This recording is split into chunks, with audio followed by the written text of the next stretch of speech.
I remember one gig I said, so what was it in the audition? They were like, you learned the songs. And like the other guy, I think it was only between me and one other guy, this specific example I'm thinking of. And the other guy just wasn't as prepped, and that was it. So I guess I've always prepped. But if you are as prepared as possible, then you can walk in and just be like, look, they're going to like me or they're not going to like me. Mm-hmm. But at least I know the song and no one's sitting there going, oh, this guy can't even play his instrument. Like, at least if I walk in, you're going to know that I can play. And if you don't like me, then there's nothing I can do about that.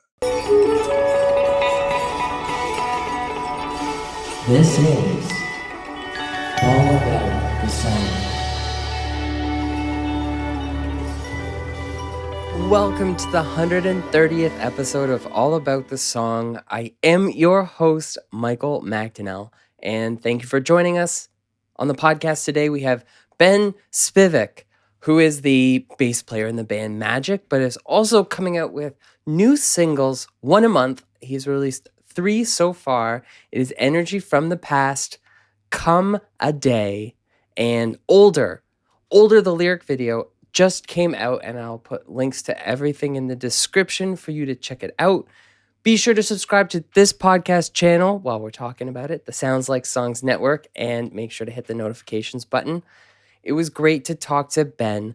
I met him a long time ago. He was playing at a parquet in an afternoon gig, and drummer Mike Sleeth and I were performing that evening, and in between the sound check and the show, I met Ben because at that time Mike Sleeth played in 300 bands, and so we went to his parquet gig, and it was amazing to see Ben's career take off immediately after with the success of Magic, and to listen to what Ben has been up to now is really cool that his musical journey continues to evolve.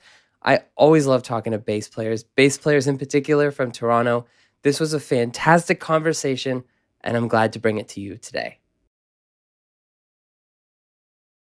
So here we are, episode 130 of All About the Song, featuring Ben Spivak.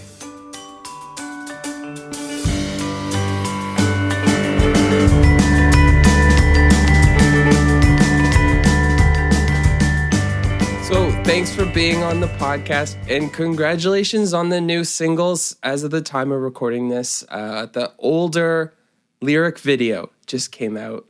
What's it like to have these songs out? Oh my God.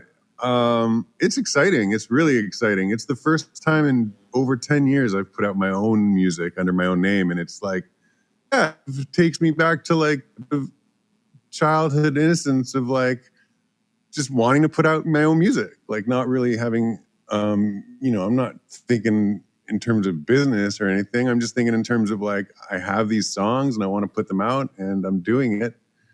And it's felt really great, like surprisingly so. I thought it was going to be more of a business adventure and like, I'm going to put these songs out and I'm going to do it this way. And I'm going to do it. But like we put out a song, it's like, oh my God, I just like put that out in the world. That's pretty exciting. That's pretty cool.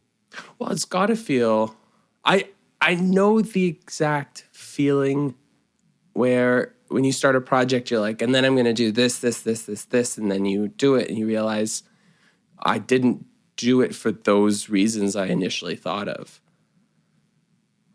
Yeah, exactly. That's what I'm talking about. It's a much more innocent, like just a little self-pride. It's like, wow, I did that. I created that. I put it in the world. And maybe it'll do something. Maybe it'll grow. Maybe I'll get the numbers that I want and the streams that I want and the follows. Like, but for at least the second song, none of that matters. It's just like, wow, I did that. That is super rad. Well, so I guess, you're in Los Angeles. You're stuck in a pandemic like we all are. When did the itch really start to scratch? When did you kind of put pen to paper, let's say, and really realize that this is what you're going to go for? Wow, that's a good question. All right, so Magic, and that has been a full-time gig for a few years, and it's been amazing. And a couple of the guys in the band started getting a little itch to put out their own music. And I was of the mind of like, we can't, like, yeah, that would be great, but right now we got to focus on this. And if we just put all our energy into this, it could really be something. But then they started doing it, and it wasn't that big a deal. Like, it wasn't like killing magic. It was like, oh, both these worlds could actually coexist. And so as soon as I sort of saw the evidence of that, I was like, all right, maybe I'll start doing it. And then pandemic hit, of course, and I was like, all right, that was my chance. And so I basically started writing a bunch of songs. And actually, I'd started recording some of the songs, believe it or not, in February of 2020, just before all this hit. So I was kind of thinking about it then, but it was a little more experimental. And then once it locked down, I went, okay, I'm gonna focus this and structure it and create a plan. And I'm just following that plan now. And so, so I guess in that sense, it's been maybe I've been thinking about it, but it's been in the last year that I've been really working on it and focusing on it. And then, yeah, the deeper we got into pandemic, the more I was like, well, I could keep doing this. I could just put out a song a month and just go until, who knows, until I run out of songs or something. I don't know. So that awesome. was really how it started. Yeah, it's really awesome that it's nice too that you are already on this this train ride in a sense, and then all of a sudden you get like extra time, but you're already kind of in the flow of it, which is cool. Yeah, I was starting to write more songs just for myself, and even that was something that was all new for me. I've co-written with a bunch of people, but never for my own music. And so I was starting to like have people come by and like write or Zoom sessions or whatever for my own music, which was like a whole experience. And so it just kind of snowballed and kept growing and growing until I was like, oh, I've got this body of songs. I'm in a world where, first of all, there's no time limits. Second of all, there's no albums. I'm not really interested in putting out albums, but I can put out a song a day if I want to.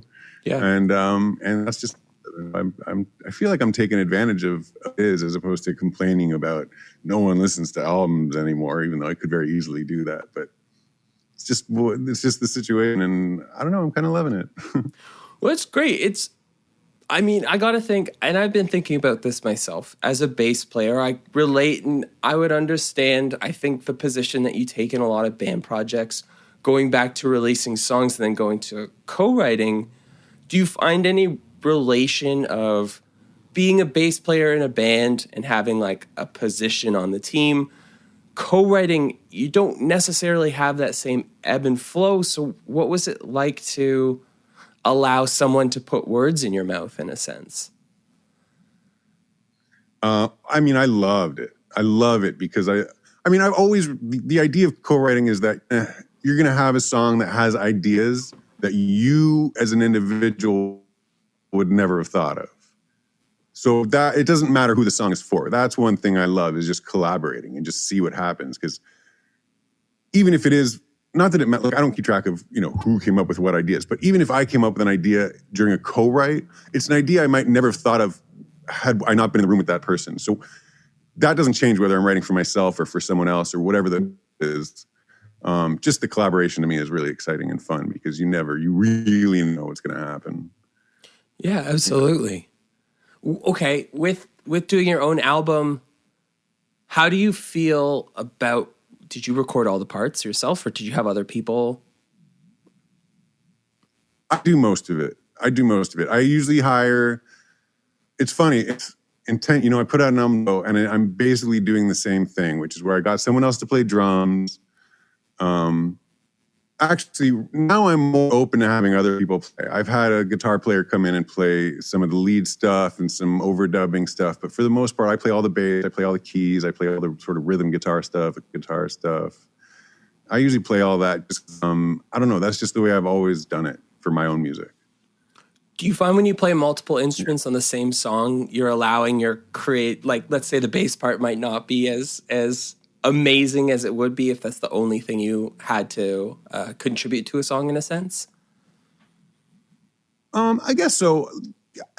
There's something like, this goes way, when I started piano lessons when I was like 4 years old or something. Okay. And right away, people around me kept saying things like, oh, that's a great first instrument to play because then you get a foundation and everything. And I didn't know what that meant, but I just figured, I guess I'm going to need more instruments along the way.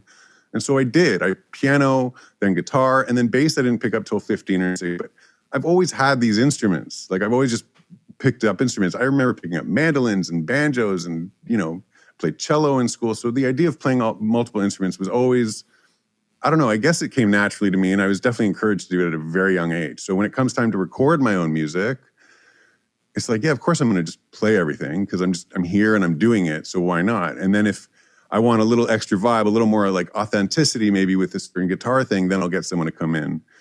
And drums, I'm not even going to attempt. I'll get someone else to do that. And then I know my limits, but I love it. I love using different parts of my brain that way. Like now I'm a bass player, now I'm the guitar player, now I'm the keyboard player. Thinking of it in terms of a piano player, or sometimes thinking, oh, what would a guitar player play on this piano part? Like, I guess I'm able to sort of interchange my brain in that way, and it just keeps it interesting for me.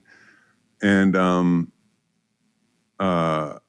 yeah, that's it. So yeah, just playing multiple instruments. It's not really something I put a lot of thought into. I put more thought into like, oh, maybe I get someone else to play this part. Then I'm starting to think. Then it starts to get. I'm like, ooh, what are the possibilities with that? But the idea of sitting down and writing a song and playing everything isn't like such a just natural. It's just what I do, I guess. Yeah. Oh, interesting. Well, so I don't know if you remember this, but we met very briefly 6 or 7 years ago. You were performing in a parquet during the day with Mike Sleeth, and I was his evening gig. So we did sound check, and then we went with him to the parquet. You guys played, and then we went and did our wedding gig that night. And it was cool because we briefly met, and then recently after that, I was watching you on television performing. And so it was really cool to see. And, and I had a period of time where I had been in a band for a really long time.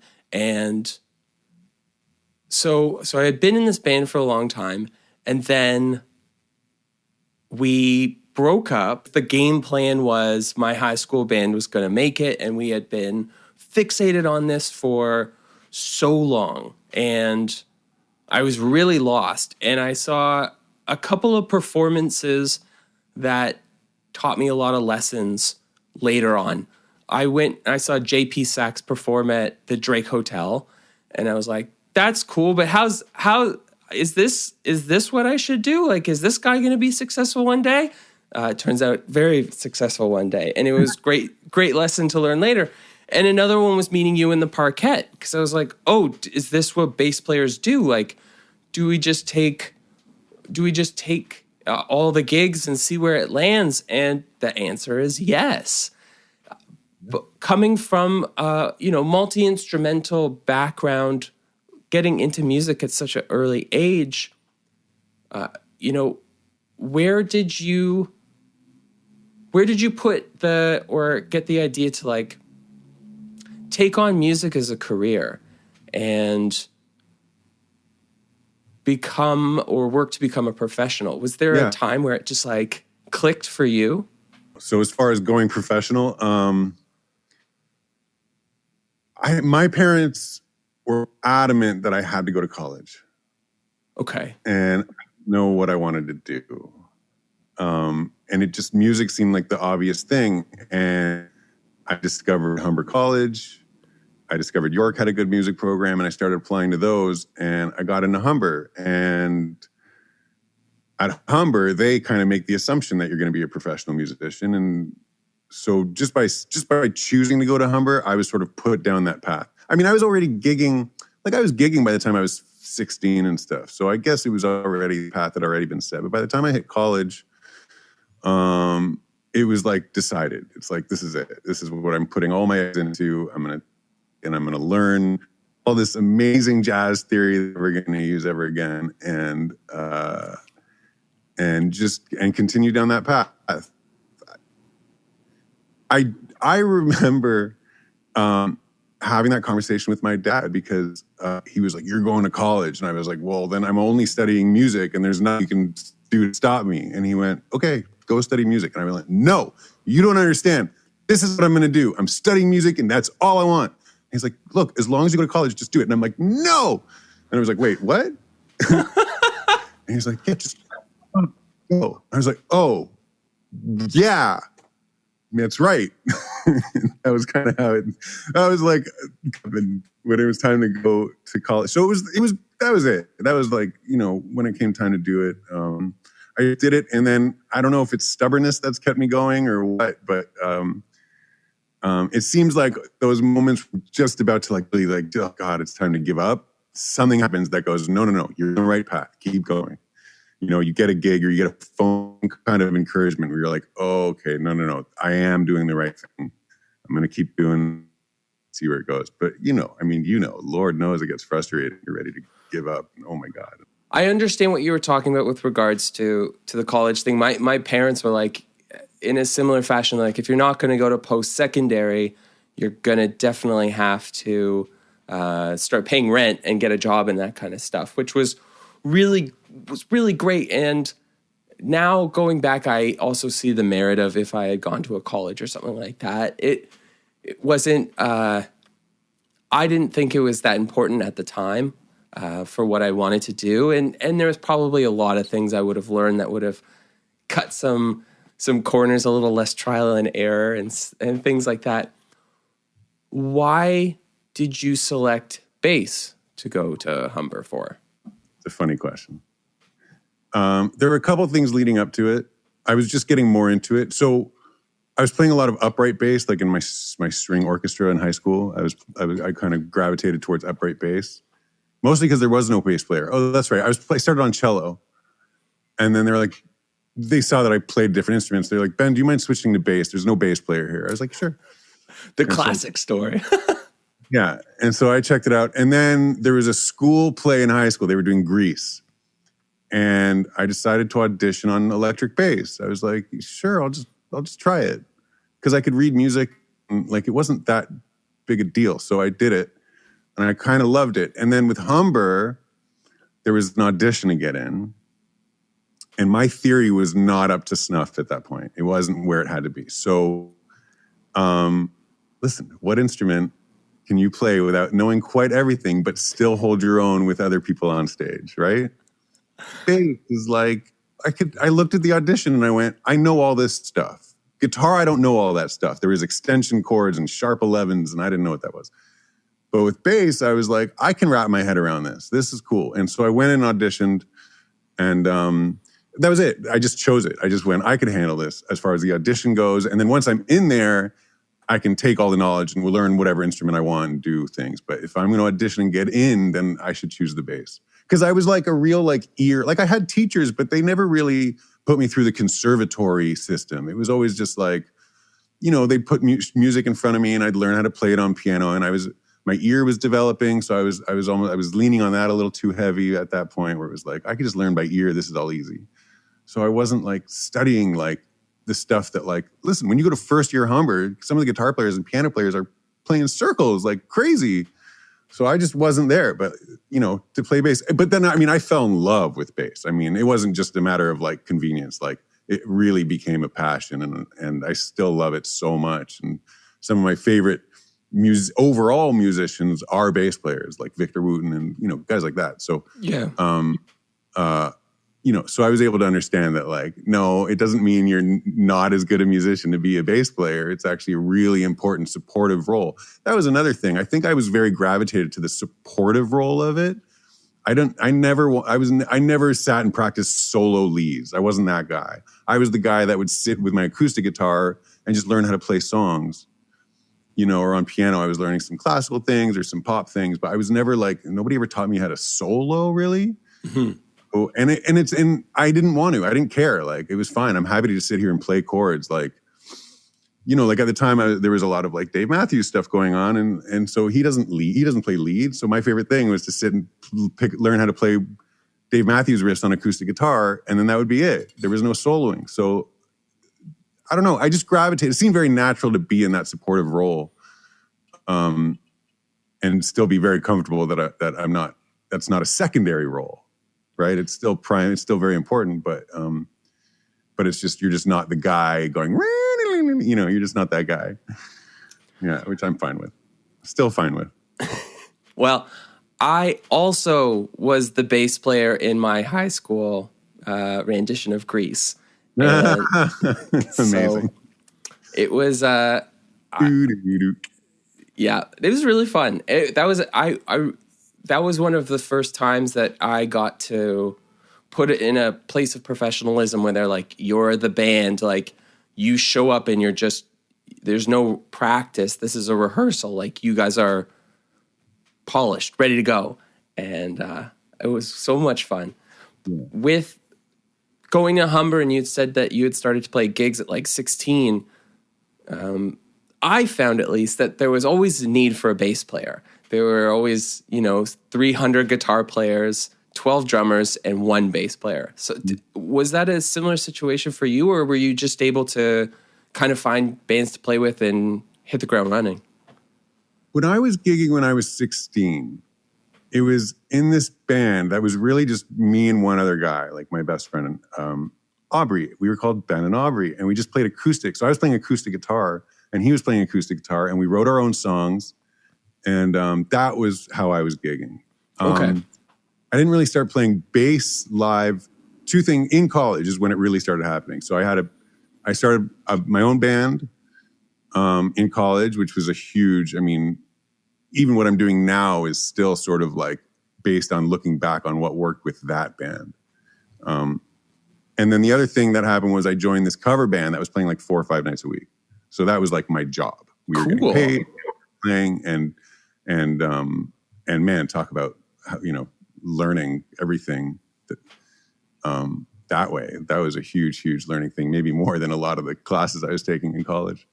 So that was sort of up to that point my gigging. It was like the acoustic thing. I wasn't really playing bass on stage until I got to college. I feel like I cheated. I did, because there were guys that came in November first year who were bass players. And I wasn't quite that yet. I was more of like, I just played a bunch.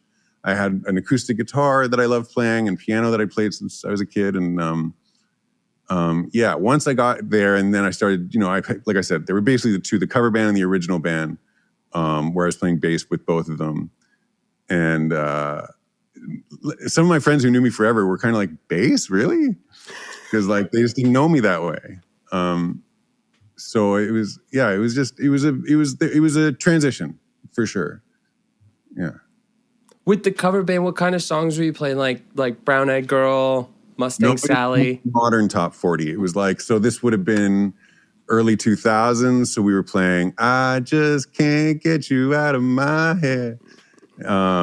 What else? And then we do we were playing like Walk Like an Egyptian. I think we played Superstitious, probably. It's the Rules. Yeah. We didn't do Brown Eyed Girl. I think it's quite possible that to this day I still haven't played Brown Eyed Girl on stage. Good for you. Well, later on I joined this other cover band that was playing in Toronto every week called the Undercovers, and our slogan was no Superstitious, no Brown Eyed Girl, just the gems. It was Radiohead, Duran Duran, cool shit. Oh, that's awesome. Before that, the stuff you're talking about during the call, it was all the top 40, and it was like so corporate and like just like it was a gig. And at the time, I was cutting my teeth, and I was super excited to be there. But it wasn't like, it wasn't like a band that was like, we're going to be a band and we're going to take over the world. It was like just guys just trying to make their $100 at the end of the night and go home to their families or whatever. Which was fine. And like I said, I learned a lot, but it wasn't the camaraderie of like, we're a band. Yeah. Yeah. Well, those are very two different feelings, and there's a lot of pros and cons to both of them. But it's funny. I didn't do that. I did that a lot later, and it was interesting. I'm like, there are rules. Like this is like a workplace. Like right. I can't just, drink 5 beers and go on stage or whatever. Like, it's like, wow, this is like a job. I could be replaced if I don't do it well. And those I would imagine would be a great way to begin your career, to just like have it be a little bit more serious.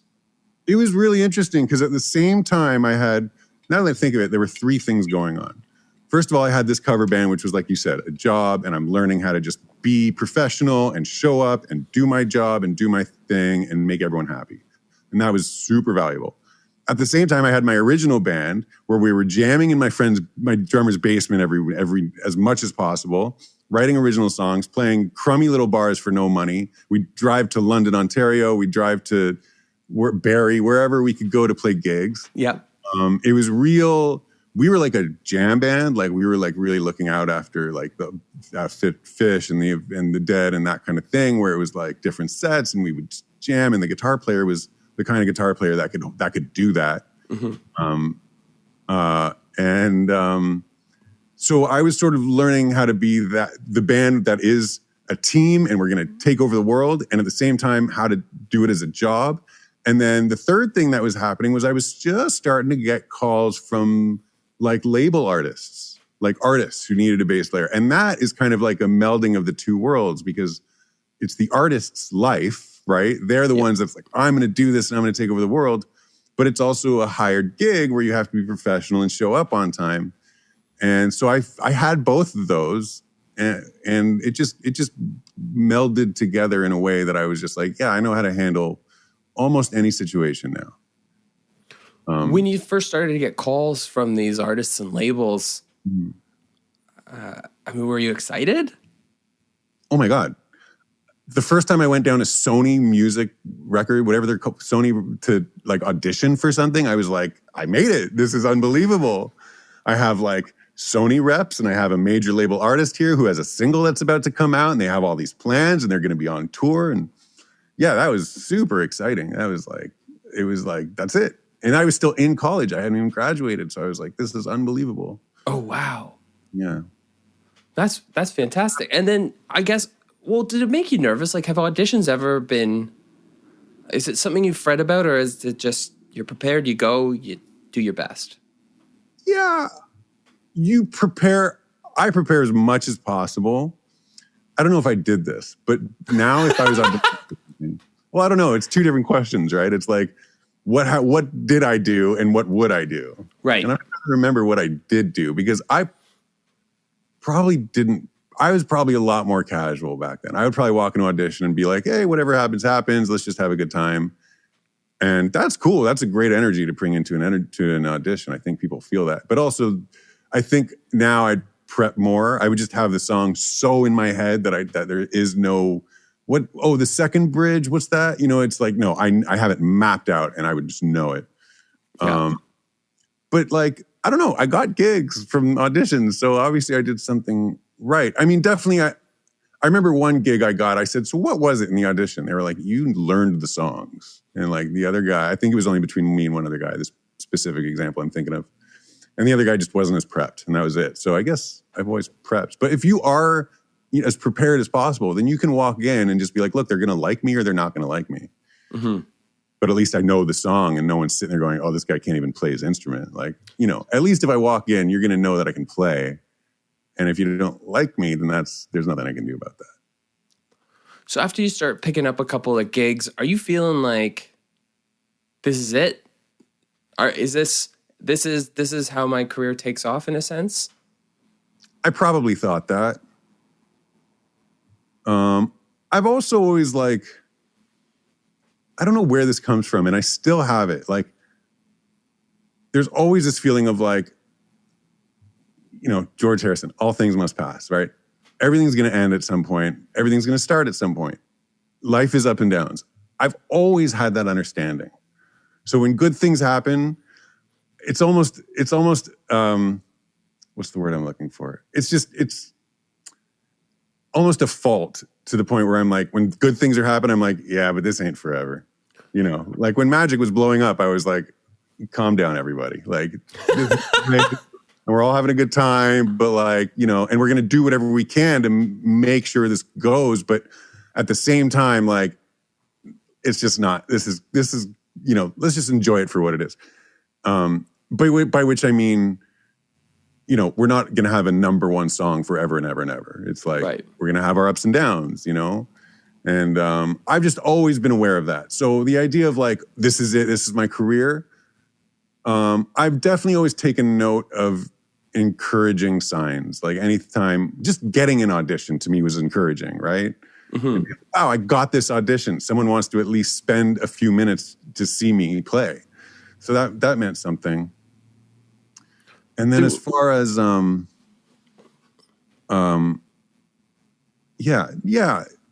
even now, I'm just like, I'm putting out these songs and I'm like, I don't know what's going to happen. And some people like it and then no, but they might not always like it. Or, it's like, I've just been very aware that life is ups and downs, careers are ups and downs. And a musician's career is very much up and downs. I think that's important to remember, because if you have that moment of success, even, even if it looks like it's going to last forever, it's like, you don't know. You just don't know what's going to happen. So I've always been aware of that, I think. And that's helped me a lot with everything, as far as like, not getting my head too far in the clouds or anything like that. Well, that's very great to say. And it's funny how you said a number one song forever and ever, because for a while I did think that Rude was going to be the number one song forever and ever. But before I ask about Magic, and I could be totally wrong on this, but do you play bass with Chaos? Yeah. That's yeah. That's really cool. And that would have been, was it around like his second or third album? It was when Sunday Morning came out. What's that album called? Atlantis. Yeah, Atlantis. So Joyful Rebellion. So it was like he played Molson Amphitheater, and that was like peak. It was like, wow, this is crazy. I think John Legend was his opening act, right? Something like that. And that was just before I joined the band. And then it was like, this was his follow-up. This was like Atlantis, and he came out with Sunday Morning, which I still think is a catchy-ass song. That's a really good album. I played with Chaos, and then Letterman was like my third gig with that band, which was like, that was my first time playing outside. That's not true. But it was my first time touring the US. And then our third gig was Letterman, and I was like, yeah, talk about having a moment where I could have said, oh my God, I'm set. This is my life. This is my career. Was that moment where it's like, I got the audition, and then within a week and a half, I'm at the Ed Sullivan Theater, and like, what the hell? Yeah, that was a really exciting time. And man, talk about a learning experience there too. Yeah. Oh, that's amazing. I mean, he's such an interesting artist, and as you and I are both Canadian, you probably watched, like, Atlantis was, I'm sure, the beginning of Chaos for a lot of people, but he had put up so many songs and so many projects. So, I mean, he always had hits, especially as a Canadian. Super came out, and when I used to be, and then when Cracky came out, and he was like, this guy's a star. If you're in Canada, you get the feeling like this guy's huge, which he was. He was multi-platinum, winning awards. It was a really, and then the other thing was that playing hip hop, we didn't even talk about, like, I played in a country band, my jam from college, my top 40 cover band, a punk rock band with bagpipes, if you remember the Mud was playing with for a little. Yeah. So, but when Chaos hit, I'm in a pop band. And I'm, in my heart and soul, I went to jazz music and I played in all these bands, but in my heart and soul, I'm like a rock bass player. Yeah. So then I get this gig and I'm like, oh, should I just be listening to a bunch of hip hop? No, you should be listening to a bunch of reggae music. And that's dang. And they gave me stuff I'd never even heard of. Now it's like, it's part of my my language that I speak is like King Tubby and Sly and Robbie and, Family Man, obviously. But at the time, they're the guys who introduced me to reggae and like, and tone. I mean, I remember on our first tour, my tone changed, my whole approach to everything. It was like, I had to rethink everything when I was that. And it was an amazing experience as far as that goes, as far as growing my musical vocabulary. Absolutely. So, and I mean, it's great. I play in like a bunch of Russian Balkan bands. So I have to work around accordions. And you never learn that when you're 13 listening to Blink-182, that like one day you're going to have to think of like what an accordion drone sounds like against you. And but as with, and you playing with bagpipes and you playing with all these different styles of music, you really do have to like do the thing that, and I think sometimes, at least for me, I find I get kind of married to like, my tone knob is at 10. I'm never going to change this from 10. It's been 10 for 15 years. And then all of a sudden one day you switch it to 4 and you're like, oh, wow, this is cool. why didn't I do this ever? Yeah, that's true. That is true. Yeah, you start once. Yeah, I'm that guy too. Exactly. I pick up a bass and I'll crank everything, and I'm like, great, let's see what this sounds like. Yeah, but exactly, you really start to get into the nuance of it and figuring it out. And pocket playing, like jazz school. Look, Humber is great, but you're not learning about playing really in the pocket by playing jazz. You know what I'm saying? Like, jazz is not just about playing fast and whatever. It's very musical, but the idea of a pocket, like this type of thing you would learn from like D'Angelo or Jay Dilla or that kind of thing, you're not going to learn from listening to Miles Davis. It's a different thing. And at the time, it was all about pocket. And that was such a huge lesson as well. It was like not only like changing the knobs, but playing different places on the neck, playing with different parts of my finger. What does that feel like? What if I start playing with a pick? I use felt picks a lot now, where a lot of guys would be like, how could you use a pick? It's like, no, check this out. And it's like, felt pick really has a certain tone. And yeah, I think overall the Chaos gig is where I really started experimenting with the sound of bass and just seeing, what do you do and what if it does this? And then the other thing, speaking of pocket, was that the drummer at the time, Ray Garraway, who's since passed away, he taught me a lot because, we'd be at soundcheck and I'd just be noodling. In fact, I remember him one time saying, play the bass line to beat it. So I'm like, all right, bow, doo, doo, doo, doo. And he's like, no. Hear the drummer in your head. Play to the drummer in your head. And as soon as I did that, he went, there it is. I went, oh. And that was a huge lesson. It was like, even when you're playing alone, like, feel the drummer. And just having that, I don't know, it really made a difference. I still think about it to this day, where it's like, feel the drummer. Of course, when there's actually a drummer, then it's like, oh, I can almost relax a bit. Yeah. But yeah, that was a huge lesson. And just, I learned a lot. That's just an example of like many things that I learned from that gig. Well, that's cool. Right.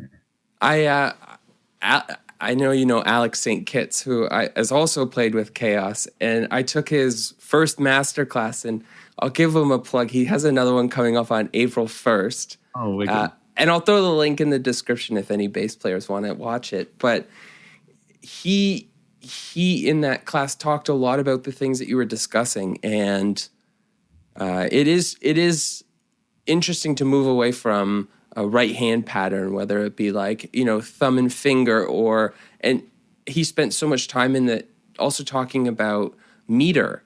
And he just played like a click, and he played behind it, on it, ahead of it, and then went through the different motions of where he wanted it. And it was so interesting and so unique, but there are just so many little nuances with bass where you can change the feeling of the whole room if you play behind, or you could make everything feel like velvet if it's right.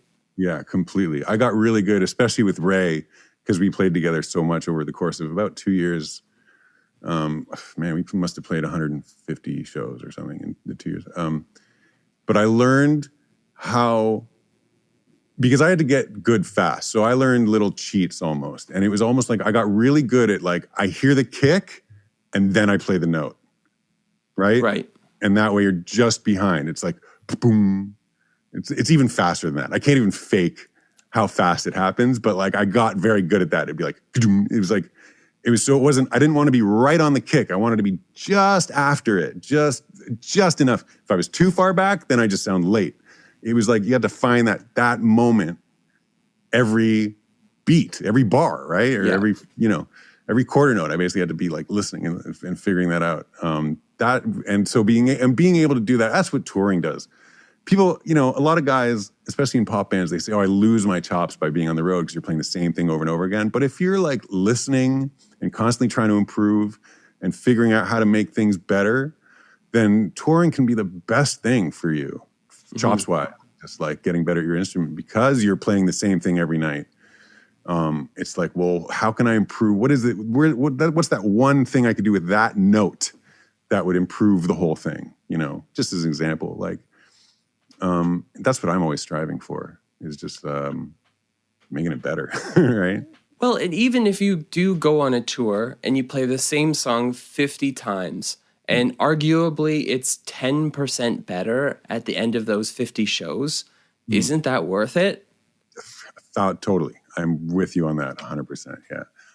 But you'd be surprised. Not everyone sees it that way, right? They're just like, oh, just gotta go sing that song again, right? Yeah. It's like, no, like make it better than it was last night. Yeah. I saw a band right before the pandemic that played a massive song that we've all heard. We hear it every day. Yeah. Big song. And it was in the middle of their set, and it was just another song in the set. And I was so let down. And I got asked to go last minute. This wasn't like my big night out or anything to that effect. But I just thought about it thinking, like, this arena is full for this song. Like, can you kind of like give it the due it's worth? Like, sure, you've played this song like 50,000 times, but I was like, don't play it fourth. Let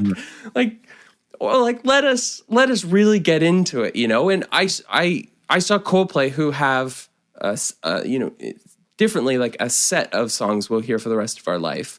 But the way that they would perform, Yellow, for example, it was like they wrote it yesterday. And I loved it. And another show I got tickets to last minute was like, yeah, it's Coldplay. It's got to be good. And it didn't matter that they had written that song 15 years before, played it, time and time again. And it was a Monday night in Buffalo.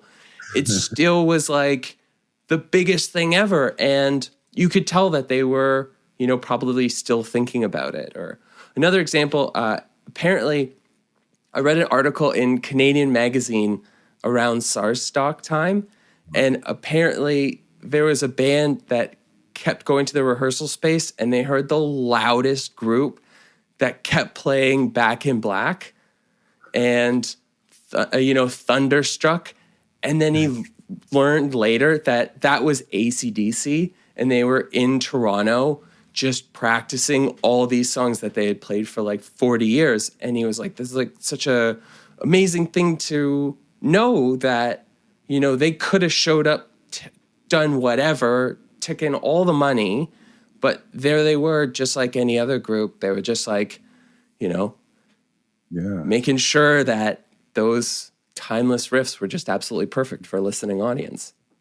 That's great. That's really interesting. I love hearing that. That's what I'm talking about. That's really inspiring to hear that a band like AC/DC is still going to rehearse. Because a lot of bands don't. Bands that you might surprise you, they don't rehearse. They don't care. But bands like, that's why it's almost like, it's the type of bands that go out every year that maybe don't rehearse as much, as opposed to like a band that goes out every 2 to 3 years that has to put together a whole show.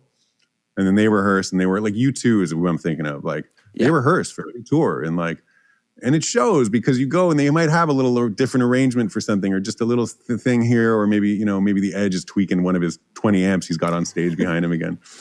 And that's what I love about it. That's one of the things I love about it. It's funny.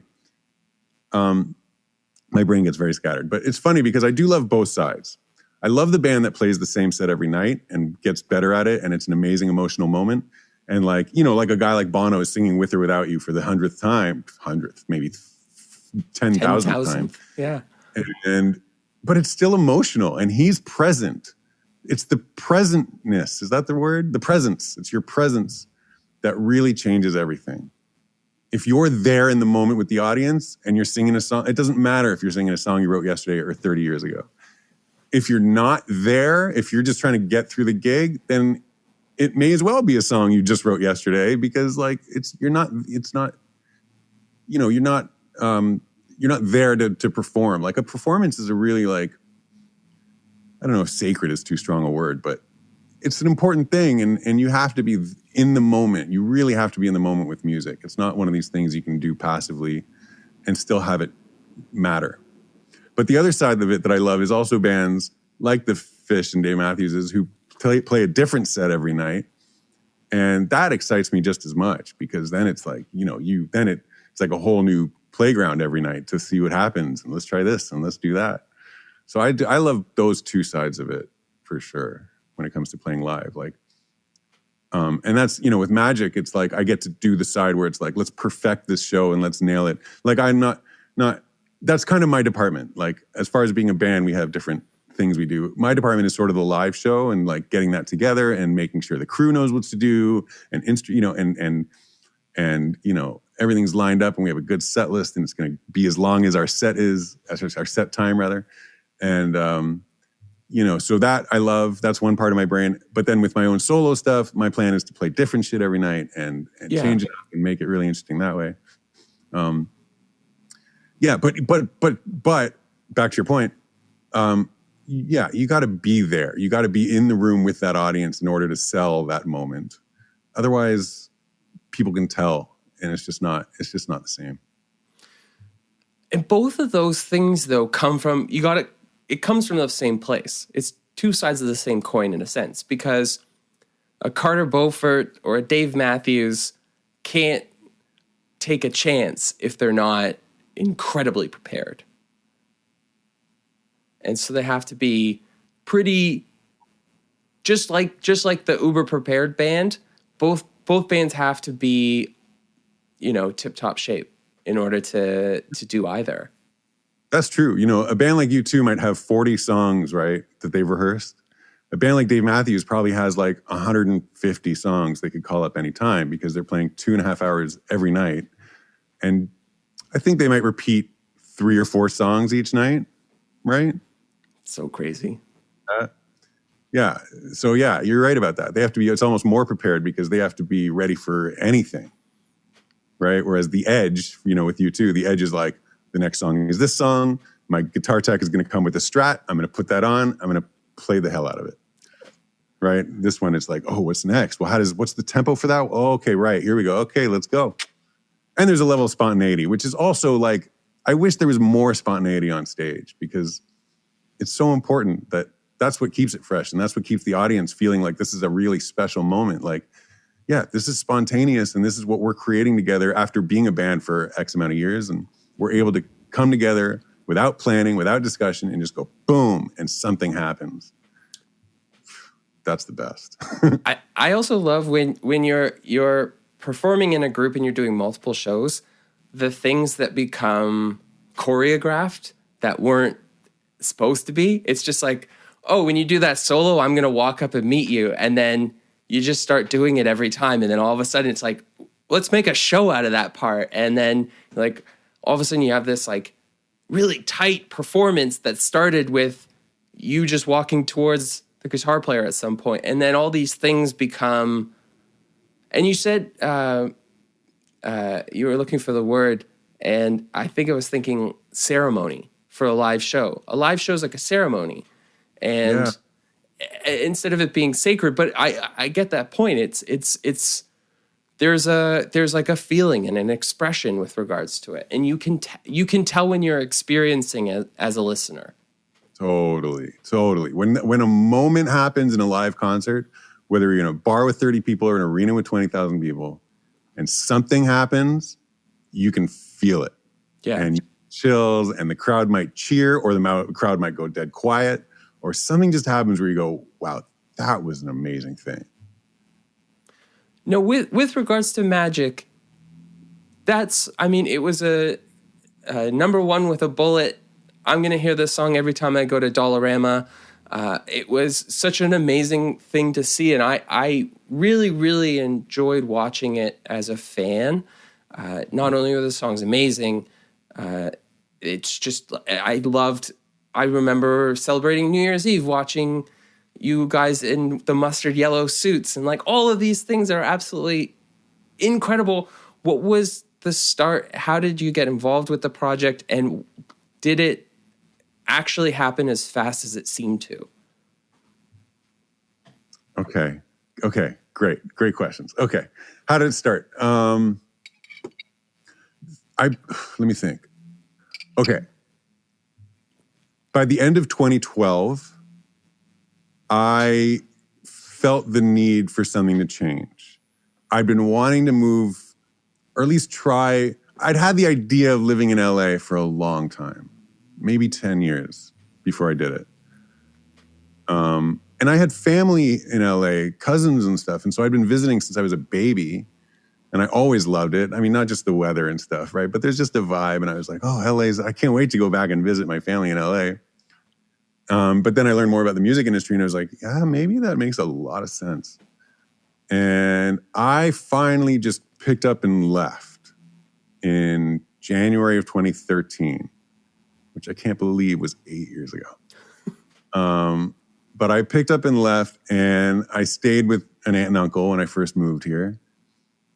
And I just started calling everybody that I knew in LA, right? I'd been visiting, and I'd been making it more industry-focused visits. Like I'd see my cousin, and then I'd go to a gig and meet a drummer or something. And it was like, it became these kinds of things. And so I started calling everybody that I knew. And then Mark Pelly, the guitar player for Magic, posted on Facebook about, oh, I finally got a mattress for the new crib in LA. I was like, Mark, you're in LA? He's like, yeah, man, I just started this band and I'm working with these people and I'm doing these things. You should come to the studio and hang out. I was like, sure. I have nothing else to do. Let's go. And I went down in the studio and met Nasri, met his brother Niall. The studio that they had in North Hollywood was like a little community of people. And like, so I just started meeting people and hanging out. And they'd have little house parties that they started inviting me to. They had a bass player. First of all, Magic was a fully formed band. They had a bass player. Mm-hmm. And you know, it was still there was no manager. They were writing and recording songs. It was still very early. And the bass player says, oh, I just got a call to go on this tour for 6 weeks. And it's like, that's fine. That's cool. So he goes for 6 weeks. And I said, guys, I'm not trying to step on any toes. I said, if you want to rehearse, I have nothing else to do. I would love nothing more than to learn these songs and just come jam with you guys. So if you guys want to rehearse, I can just sub in as your rehearsal bass player for a minute. And they said, okay. And so we did. They called me. They were like, yeah, learn these songs. Rude was one of the songs. Mm-hmm. No Evil might have been one of the songs. Maybe one or two. They only had like 3 or 4 songs. Oh, Don't Kill the Magic might have been one of the songs. They're like, they were like demo. They were still in demo form. And so I was learning like these like parts. A verse might not have even had a bass part yet. You know what I mean? I was kind of like figuring out these songs. And we went down and the first song we played together was Rude. And now here's the thing. I had a bit of an intuition on this. And I don't consider myself a naturally intuitive guy, or as far as like, I don't think I can see the future, you know, but I had a feeling. I was like, they're going to call me for something. And again, because I'm a multi-instrumentalist, I was thinking maybe I'll be their aux guy. Maybe I'll be the guy in the back who plays a little guitar, plays a little keys, plays a little shaker, does a little backing vocals. I just had this idea that I want to be in this band. And not even in the band, just like if I could be the hired extra guy. Yeah. Whatever. And so I started learning, like I really went in deep with Rude specifically. I was like, I knew they were going to release it as a single. Nobody knew what that was going to mean. But I was like, I'm going to learn this song. And I learned it note for note, exactly how it was on the record. And went in, and the second we hit Rude, in the first verse, it's like it's locked in, and I see smiles all around. And I'm like, that's interesting. Okay. Because as far as I'm concerned, I'm just subbing in for these rehearsals. Like, we're just jamming. They even offered to pay me a little bit, which was nice. And I think they took me out for lunch and stuff. Like, it was like, great. It's like, awesome. Thank you, guys. And they're like, come back tomorrow. And I went back tomorrow and we jammed again. And I think we even started like, well, what if you guys like tried, you know, what if you doubled this little section here? What if you tried this? Or what if Nazar, you said something to the audience here? You know, just throwing out little ideas. Great rehearsal. Then they said, we're having a little party at the house. Come by the house. They were all living together in this house in North Hollywood, which was starting to become known as the Magic House. So like, we're having a party at the house, come by. And so I went, and there was a little barbecue and everyone was there and hanging out. And then Mark's bedroom, he had like a studio, he had like a little, his little setup, and he was playing me some stuff he was working on. And then Alex walked in the bedroom and Nasri walked in the bedroom, and they closed the door. And I'm like, oh, that's interesting. So here's the deal. We just got an email that the bass player is quitting the band. for whatever, a number of reasons. And so we've actually been auditioning you for 2 days. And I went, okay. And they're like, so do you want to be in the band? And I was like, yes, let's go. Let's do this. And there was no manager. Nasri had a successful songwriting career. So we knew he had relationships and he was able to make things happen, maybe. That's what we knew. So for me, I was like, let's go. Let's do this. And this was in like April of 2013. So we still had spent the next few months writing and recording and just rehearsing and not knowing what was going to happen. And then we started to meet. Nasri started using those relationships. He started making phone calls, meeting with people.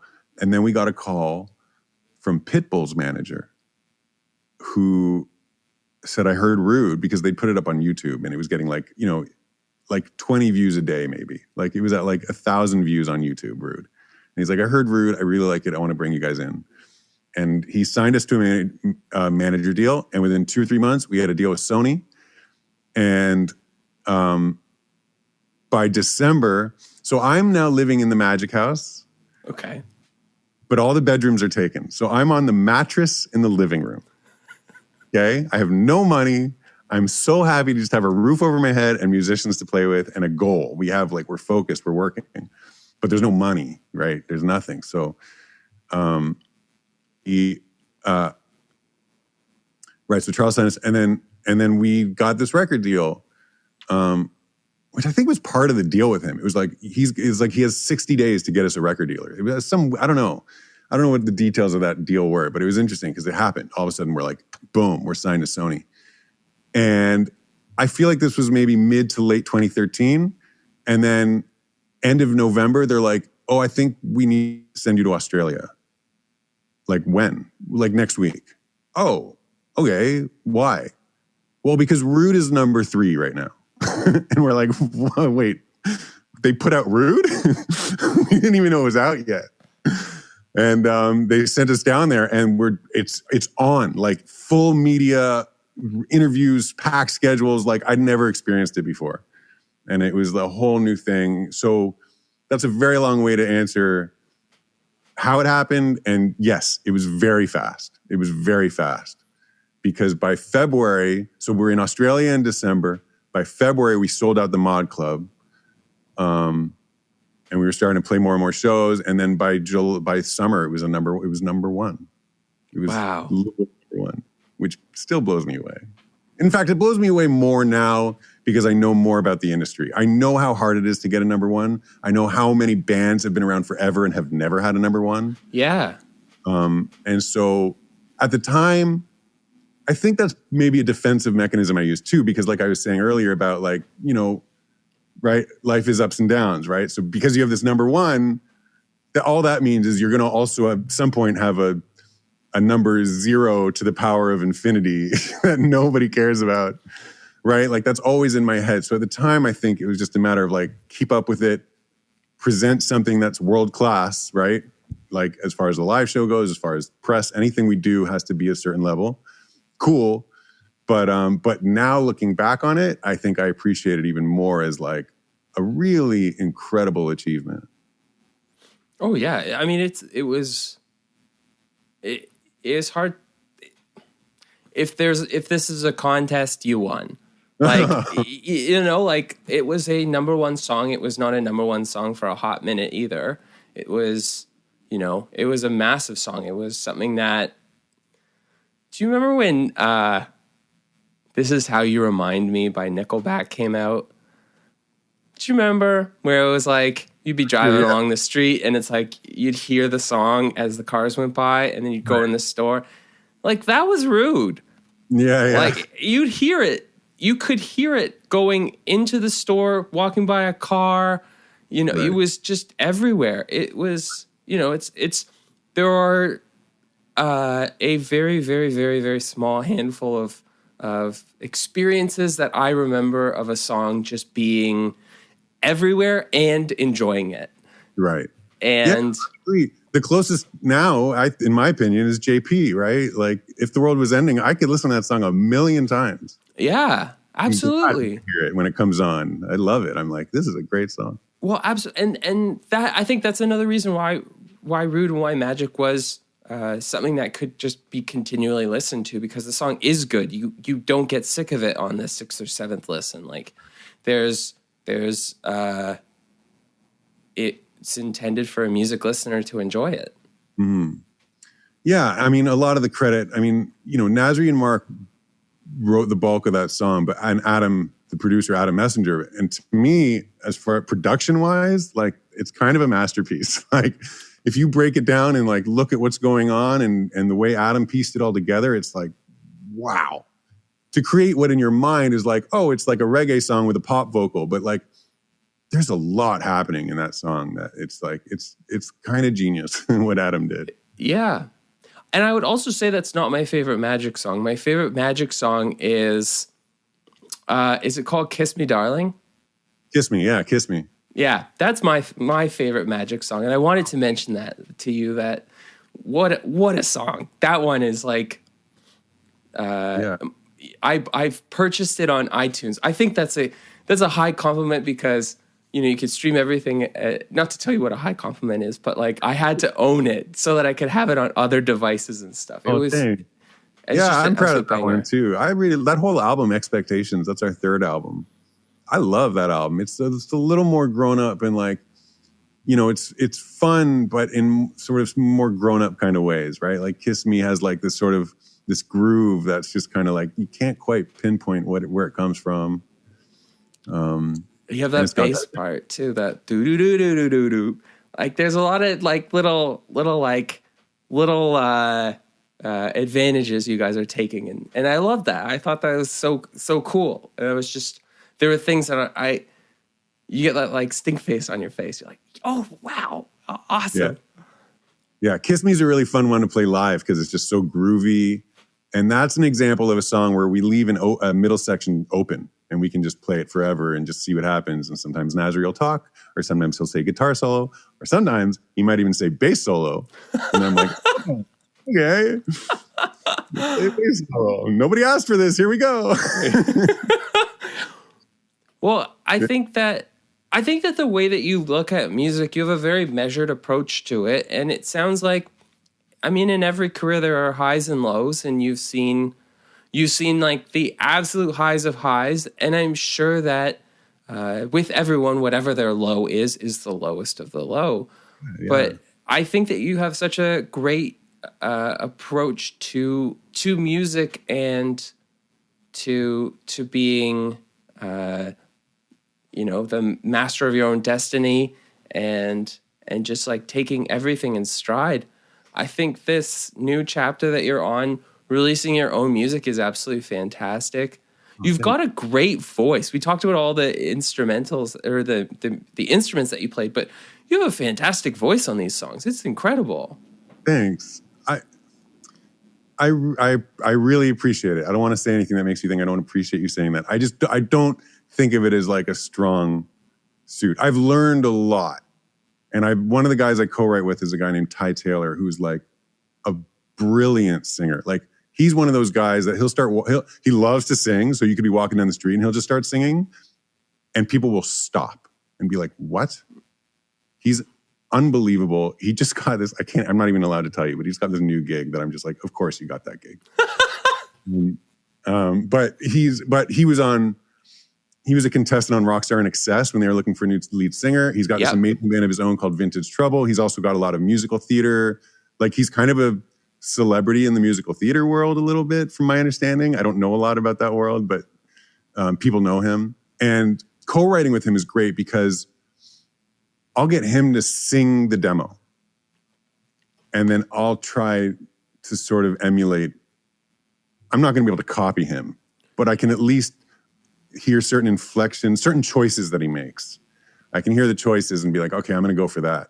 And that's made me a lot better. It's made me a lot more relaxed in my voice and stuff. But as far as like, it's really nice of you to say, and I've been getting that compliment. It's just hard for me to kind of swallow it sometimes because I don't feel like, when I think of singers, I think of like the greatest singers of all time. Like a Stevie or like a Billie Holiday or like I could list them all. But so, Yeah, because that's one thing I've taken a handful of private vocal lessons, but never something I took as seriously, for example, as studying bass or something like that. So I still think of it as something new. It's always been something that came naturally, but not something that I feel like and like people are dying to hear me sing. Like I've never felt that way. Well, what I liked about it is it sounds like you, and it sounds unique. And there are those singers that are like, we've all heard them, and they can change the temperature of a room when they start to sing. But like, there's also, I really like when you have something that is different than what you normally hear.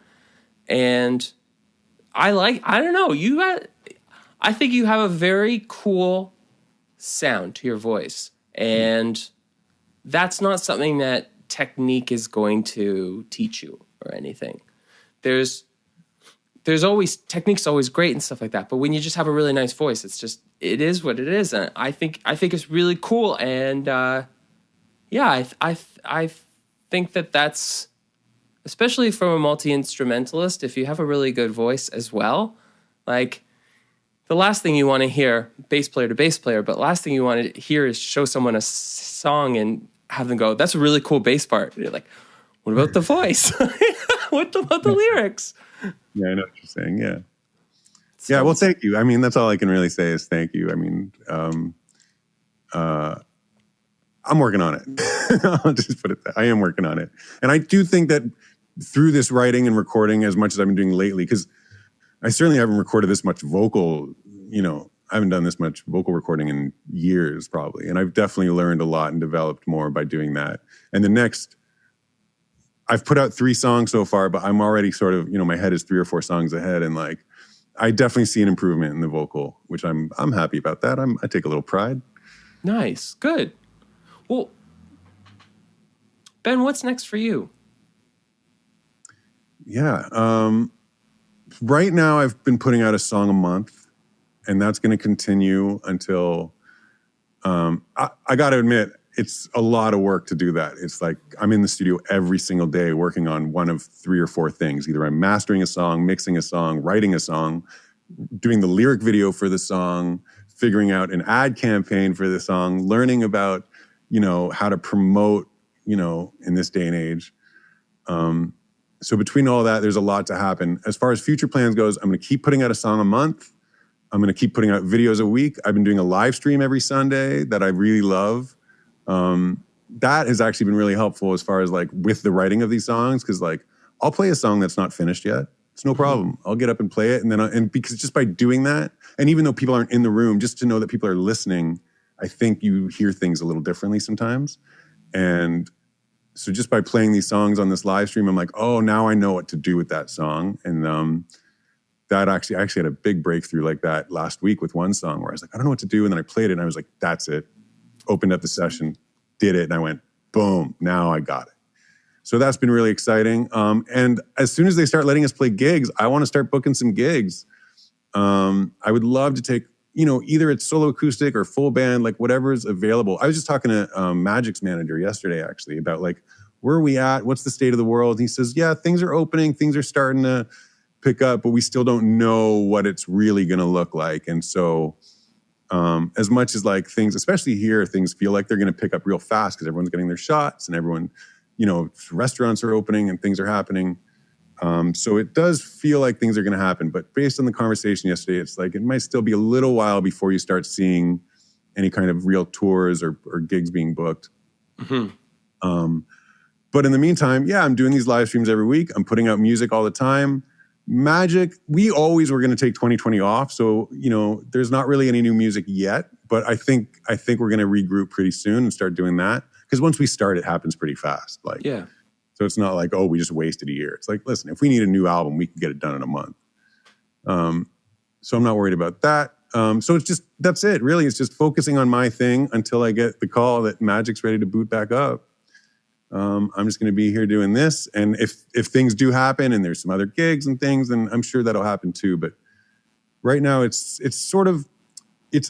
the future is uncertain, but I don't feel as weary about it. It's like, I know things are going to happen and and we'll see what that is. I'm kind of excited. It feels like a whole new world for us all right now to open up to, and what did you do in the last year, and what have you all that things from career development or self-development, all that stuff. It's going to be interesting to sort of reconnect with people and see how people have changed and what they've been doing.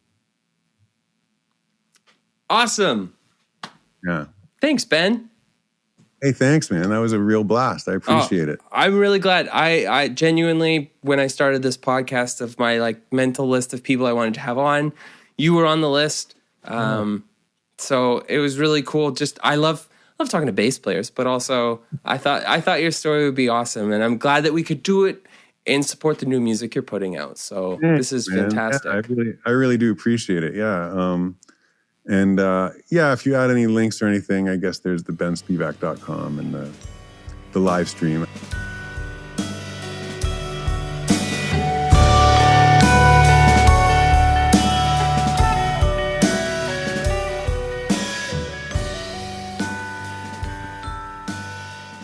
I'd like to thank Ben for being on the podcast. Be sure to check out his weekly live streams every Sunday, and you can set your reminders on his YouTube channel. That link, of course, is in the bio.